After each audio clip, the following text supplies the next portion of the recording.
మనుషులు నీ హృదయాన్ని గాయపరచినప్పుడే దేవుని ఆదరణ ఎంత గొప్పదో అర్థం అవుతుంది. దేవా, నీ కృప ఎంతో అమూల్యమైనది. నరులు నీ రెక్కల నీడను ఆశ్రయించుచున్నారు. కీర్తనలు 36:7 మెట్టలు తత్తరిల్లినను నా కృప నిన్ను విడిచిపోదు. యెషయా 54:10. నాకు ఏ అర్హత లేదు, లేక ఏమి చేయలేదు. అయితే ఆయన నన్ను ప్రేమించెను. ఏలయనగా జగత్తు పునాది వేయబడక ముందే, లోకం ప్రారంభం కాకముందే, తన సొంత ముందు జ్ఞానము ద్వారా నన్ను రక్షించుటకు ఆయన ముందుగా నిర్ణయించెను. నీవు కన్నీళ్లు విడ్చుట చూచితిని, నీ ప్రార్థన నేనంగీకరించియున్నాను. 2 రాజులు 20:5. గర్భవాసినైనది మొదలుకొని నాకు ఆధారము నీవే. నా తల్లి నన్ను కన్నది మొదలుకొని నా దేవుడవు నీవే. కీర్తనలు 22:10. నీ చెయ్యి నాకు తోడుగా ఉండ దయచేసి నాకు కీడు రాకుండా దానిలో నుండి నన్ను తప్పించుము అని ప్రార్థించెను. ఈ జీవిత ప్రయాణమునకు నీకు కావలసిన సమస్తమును ఇప్పుడు నీలోనే ఉన్నది. నీవు చేయవలసిన ఒకే కార్యము, దేవుని యందు విశ్వాసమును కలిగియుండుటే. నా జ్ఞాపక శక్తి క్షీణిస్తున్నప్పటికీ నాకు రెండే విషయాలు చాలా స్పష్టంగా గుర్తున్నాయి. నేను గొప్ప పాపిని మరియు క్రీస్తు నా గొప్ప రక్షకుడు. ఓ ఎంత అద్భుతము! నా కొరకై ఆశ్చర్యకరుడైన యేసు. ఆలోచనకర్త, సమాధానాధిపతి, బలవంతుడగు దేవుడు ఆయనే. ప్రతి పాపము నుండి మరియు అవమానము నుండి నన్ను కాపాడుచున్నాడు. నన్ను కనిపెట్టుచున్నాడు. నా విమోచకుడు ఆశ్చర్యకరుడు. ఆయన నామమునకు స్తోత్రము. మేము తెలియజేసిన సమాచారము ఎవడు నమ్మెను? ఈ జీవిత ప్రయాణమునకు నీకు కావలసిన సమస్తమును ఇప్పుడు నీలోనే ఉన్నది. నీవు చేయవలసిన ఒకే కార్యము, దేవుని యందు విశ్వాసమును కలిగియుండుటే. నా జ్ఞాపక శక్తి క్షీణిస్తున్నప్పటికీ నాకు రెండే విషయాలు చాలా స్పష్టంగా గుర్తున్నాయి. నేను గొప్ప పాపిని మరియు క్రీస్తు నా గొప్ప రక్షకుడు.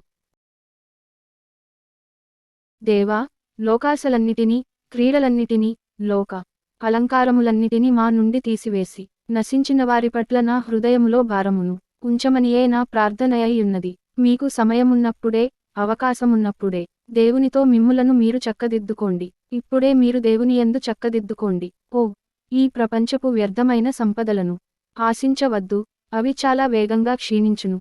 ఆ పరలోకపు నిధులను సంపాదించుకొనుటకు వెదుకుము, అవి ఎన్నటికీ క్షీణించవు.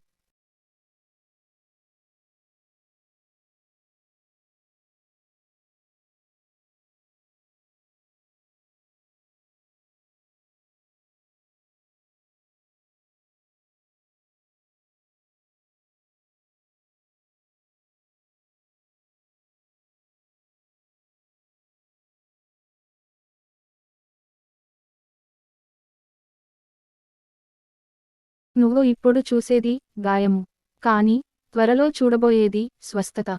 నువ్వు ఇప్పుడు చూసేది నిస్సహాయత పరిస్థితి, కానీ త్వరలో చూడబోయేది నూతన తలుపు తెరవబడటం. నువ్వు ఇప్పుడు చూసేది విరిగిపోయున్నది, కానీ త్వరలో చూడబోయేది అతిశ్రేష్టమైన కావ్యం. అది యెహోవా వలన కలిగినది. అది మన కన్నులకు ఆశ్చర్యము. నీ కన్నీళ్లు ఎవ్వరు చూడలేదనుకున్నావేమో, ఎవ్వరికి తెలియదు, అర్థం కాదనుకున్నావేమో, కానీ అది దేవుని సన్నిధిలో బిగ్గరగా వినబడింది. ఆయన నీ పక్షాన న్యాయం జరిగిస్తాడు. ఏమున్నా లేకున్నా, ఎవరున్నా లేకున్నా, దేవుడు ఎప్పుడూ నీతో ఉంటాడు. ఈ లోకంలో డబ్బు, పేరు ప్రఖ్యాతలు ఉన్నంతకాలం నువ్వు ఏం చేసినా నీ చుట్టూ ప్రోత్సహించేవారు ఉంటారు. వాటి మాయలో పడి పాపానికి బానిసలుగా జీవిస్తున్నవాళ్లు చాలా మంది ఉంటారు. కానీ వాటిని కోల్పోతే నీ పాపపు బ్రతుకు చూసి నిన్ను అసహ్యించుకుంటూ కనీసం నీకు సహాయం చేయడానికి కూడా ఎవరూ ఉండరు. కానీ దేవుడు మాత్రం నువ్వు ఎలాంటి పరిస్థితుల్లో ఉన్నా, నీ దగ్గర డబ్బు లేకున్నా, నీ ఆరోగ్యం బాగలేకపోయినా, నీ శరీరం క్షీణించినా నువ్వు తన దగ్గరకి వస్తే నిన్ను ఆదరించడానికి ఎదురు చూస్తూ ఉంటాడు. దేవుని వద్దకు వస్తే నీ పాపమంతటిని కడిగి మరల నీకు పరిశుద్ధమైన జీవితాన్ని దేవుడు నీకు అనుగ్రహిస్తాడు. ఆమెన్. దేవుని మీద విశ్వాసం ఉంచు. నీవు ఊహించని విధంగా నిన్ను లేవనెత్తుతాడు. జీవితంలో కలిగిన నష్టాల వలనో, కష్టాల వలనో లేదా ఏది సాధించలేకపోయాననో కృంగిపోయి ఏం చేయాలో తెలియక తమ జీవితాలను అర్ధాంతరంగా ముగించుకునేవారు మనోవేదనకి గురయి తమ జీవితాలను నిరాశతో గడుపుతున్నవారు ఉంటున్నారు. కానీ నీవు దేవుణ్ణి కలిగి ఉన్నావు. నీ జీవితంలో ఎలాంటి పరిస్థితి అయినా దేవుని మీద విశ్వాసాన్ని విడిచిపెట్టకు. నువ్వు ఊహించని వైపు నుండి దేవుడు నీకు సహాయాన్ని, ఆదరణ కలిగిస్తూ మరల నిన్ను లేవనెత్తుతాడు. ఆమెన్. దేవుడు తన దూతల్ని మనకి కావాలిగా ఉంచాడు. సమస్యలు ఎంత పెద్దవి అయినా, శత్రువులు ఎంత బలవంతులు అయినా, చుట్టూ ఎంత కఠిన పరిస్థితులు ఉన్నా వాటిని చూసి భయపడవద్దు. ఎందుకంటే దేవుని దూతల కాపుదల మనకు మన కుటుంబానికి ఎప్పుడూ ఉంటుంది. మనం దేవుని యందు భయభక్తులు కలిగి జీవిద్దాం. ఆయన మనకి ఏ అపాయము రాకుండా కాస్తాడు.